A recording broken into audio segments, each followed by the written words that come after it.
Vis-à-vis de ces régulations des émotions, voilà ce que nous dit Van der Linden. Il nous dit qu'il y a des 4 déclencheurs, et principalement parmi ces 4 déclencheurs des crises de boulimie, nous en avons 2 qui sont d'origine psychologique. On a les émotions qui sont qualifiées de négatives, donc solitude, ennui, et puis toutes les autres qui peuvent être associées, et puis le fait d'avoir des pensées négatives sur soi-même. Du coup, notre cerveau, lui, le cerveau émotionnel va réagir à ces situations-là, face à une émotion. Soit il va être en lutte, dans le combat, on pourrait parler presque d'agression, alors là, avec tous les jeux de mots que vous pouvez imaginer, et la fuite, être agressé ou être sidéré sur place, et ça va conduire à des comportements totalement inadaptés. Je parle de notion de rythme, parce que faire travailler un patient qui est déjà dans un épuisement parce qu'il est dans un rythme effréné pour éviter de ressentir les choses parce que c'est tellement problématique, vous n'allez faire qu'augmenter si vous le mettez face à sa problématique émotionnelle. Donc il y a d'abord un travail différent à mettre en place. Et là, la thérapie ACT nous aide. C'est-à-dire que toutes les stratégies que je vais développer pour pouvoir traiter ces émotions, est-ce qu'elles vont finalement m'éloigner de moi? C'est-à-dire, est-ce que toutes ces solutions vont augmenter ma souffrance ou vont faire diminuer ma souffrance? C'est-à-dire que ces patients ont bien souvent des difficultés d'aller sur le ressenti corporel, ça serre dans la gorge, ça fait mal au niveau du ventre, ça fait mal au niveau du cœur, donc ils ne vont pas être connectés à leur propre ressenti, et puis surtout on va les refouler, on ne veut surtout pas les voir, donc je vais développer des stratégies pour éviter de ressentir mon corps, d'où les scarifications à certains moments, où je vais augmenter une souffrance pour éviter de ressentir quelque chose. Les comportements d'addiction à l'alcool, les drogues, les conduites sexuelles à risque, des achats compulsifs, les crises de boulimie, etc. Tout ça pour éviter de ressentir. Et toutes ces solutions, finalement, qui sont imparfaites, ne font que m'éloigner de ce que je suis.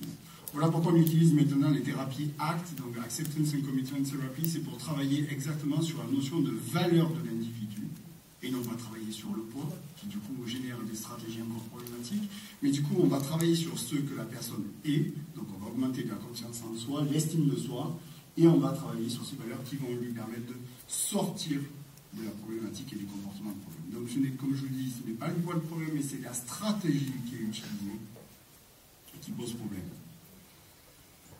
Petit exemple avec les modèles de Barlow et de Allen en 2007 qui nous avaient parlé de l'affect négatif, qui du coup cet affect négatif va être perçu comme inacceptable et intolérable par le patient. C'est pas normal que je ressente ça, je ne veux pas ressentir ça, donc je vais utiliser des stratégies pour éviter de ressentir. Si on le bascule sur le comportement alimentaire, l'envie de manger apparaît, j'ai le soulagement vis-à-vis de ma pulsion de manger, et puis j'ai l'évitement vis-à-vis de l'état émotionnel sur lequel je ressens, que je vais essayer de refouler. Par contre, j'ai cette notion de culpabilité qui apparaît et qui engendre la problématique sur le rapport au corps. Alors qu'aujourd'hui, nous, les thérapies qu'on va utiliser, donc la troisième vague principalement au niveau de la TCC et autres types de thérapies, je ne vais pas être réceptif, on va travailler sur l'acceptation de ces émotions, qui est une période un peu plus compliquée, forcément, parce qu'on souffre et qu'il faut accepter cette souffrance pour pouvoir éviter de se soulager de manière permanente par des prises alimentaires. Et du coup, j'ai un rétablissement de l'humeur. Et je sors d'un comportement automatique pour redevenir en fait conscient. C'était Nietzsche qui parlait que la souffrance était obligatoire pour pouvoir se sortir d'un problème. En conclusion, il y a le premier interlocuteur de soins qui va être primordial.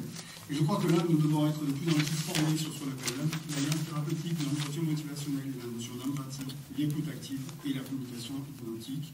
Parce que un patient, déjà par son caractère honteux du trouble du comportement alimentaire, c'est vraiment difficile d'aller se livrer à un patient. Et lorsque vous arrivez en consultation, alors chez le médecin, le diététicien, je mets tout le monde dans le même sac, quand vous dit mais non, vous n'avez pas de problème, vous arrêtez un petit peu vos crises de boulimie, puis ça va passer. C'est trop pris de manière légère, et au contraire, ça évite que les patients parlent de leur souffrance, et elles restent des années, puisque la moyenne des troubles alimentaires, c'est quasiment 10 à 15 ans pour les situations de boulimie, et dans l'anorexie mentale, ça peut aller très loin.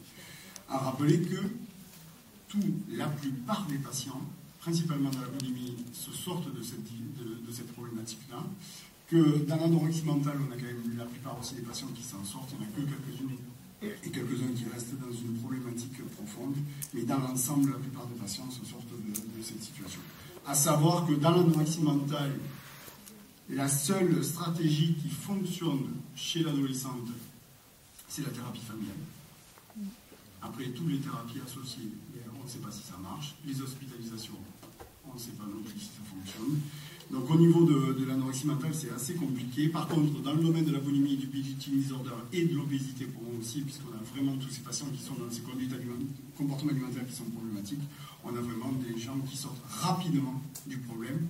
Mais c'est ce que je dis dans les premières consultations, je veux que vous soyez dans le désespoir de perdre du poids. Abandonnez l'idée que dans un premier temps, nous allons traiter le poids, parce qu'au plus vous allez chercher à traiter le poids, au plus vous allez dans la problématique.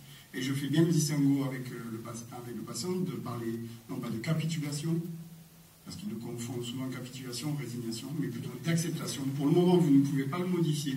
On va travailler sur les comportements, et parce que vous allez travailler sur les comportements, vous allez avoir un retour positif sur vous-même, et du coup, vous en sortirez. Ce qui est très important pour nous, je vais commencer par ce qu'il serait intéressant d'avoir comme attitude au niveau du patient. C'est de travailler en collaboration avec nos patients, d'utiliser des questions ouvertes, d'être soi-même patient. L'autre jour, j'ai eu la formation pour Orion, où on parlait du diabète. Les complications du diabète, elles n'arrivent pas en moins de 2 ans. On a le temps aussi de traiter. Parfois, il faut savoir être patient pour pouvoir amorcer le changement et obtenir des vrais changements en profondeur. Explorer les points de vue du patient, parce qu'il a plein de choses à vous raconter, il a plein de souffrances à vous raconter, et surtout lui demander, mais qu'est-ce qui t'inquiète aujourd'hui? Parce que tous les patients ne sont pas prêts à changer dans leur comportement. Il y a des choses qui font partie de leur identité alimentaire et qui ne leur posent pas de problème. Donc il faut travailler sur uniquement ce qui leur pose problème. Montrer forcément de l'intérêt et de la compréhension, utiliser le questionnement socratique, et montrer aussi qu'on comprend les patients qui sont dans une ambivalence à sortir de la maladie. Je pourrais vous parler de certaines situations cliniques où en effet l'anorexie mentale permet une certaine maturation de l'individu. Donc forcément qu'elles arrivent un peu à une phase où elles savent qu'elles doivent changer, elles ont du mal à abandonner le symptôme anorexique parce que c'est leur identité. Et c'est tout ça, c'est vraiment important donc, de nous montrer cette ambivalence. Ok, si tu n'es pas prête encore, on va conserver un peu le comportement anorexique, mais on va essayer de trouver des stratégies plutôt dans la notion de bienveillance plutôt que d'augmenter cette souffrance. Surtout ne pas faire trop argumenter votre patient lorsqu'il est face à un problème. Alors là, je vais ouvrir tout le débat sur la partie obésité, traitement des maladies cardiovasculaires, du cholestérol, etc. Donc argumenter, vous vous rendez compte, si jamais vous ne faites pas ça, vous allez avoir un incident cardiovasculaire, vous allez choper le diabète, vous allez être hypercholestérolémien, ça va être le hasard. Donc ça ne fonctionne pas. De mettre le patient directement sur la balance, alors ça non plus, ça ne fonctionne pas, au contraire, vous allez augmenter les phénomènes de réactance et puis vous allez couper l'alliance thérapeutique. De critiquer le patient, de porter un jugement moral, de démarrer un débat avec le patient. Ah mais oui, il serait bien pour vous que vous allez le faire. Moi je pense vraiment. Donc tout ça, ça ne fonctionne pas. De mettre en garde et de mettre en danger, de mettre, pas en danger, mais de mettre en garde le patient. Attention, si tu arrives à ce point-là, je t'hospitalise. C'est la meilleure façon pour que si vous dites à 40 kg, je t'hospitalise, elle vous arrive en consultation à 40,2 et puis elle vous nargue en vous disant, tu vois, je ne suis pas 40 kg, donc tu ne m'hospitalises pas. Donc c'est la pire des choses qu'on peut faire, c'est de donner des informations. Attention, tu vas mourir parce que tu as des conduites de boulimie, avec vomissement et des altérations donc, sur le bilan ionique. De tourner le patient au ridicule, c'est-à-dire de ne pas prendre en considération réelle la souffrance du patient vis-à-vis de ces crises de boulimie, et y compris sur la problématique de l'image corporelle, puisque c'est vraiment l'objet central de la problématique. D'ordonner le patient, tu dois manger, il faut que tu manges, ça ne fonctionne pas, de toute façon, toutes les injonctions avec le il faut, ça ne fonctionne pas. D'interdire le comportement alimentaire, là aussi, ça ne fonctionne pas. Ignorer le point de vue du patient, ça ne fonctionne pas, et encore moins proposer des solutions. Merci de votre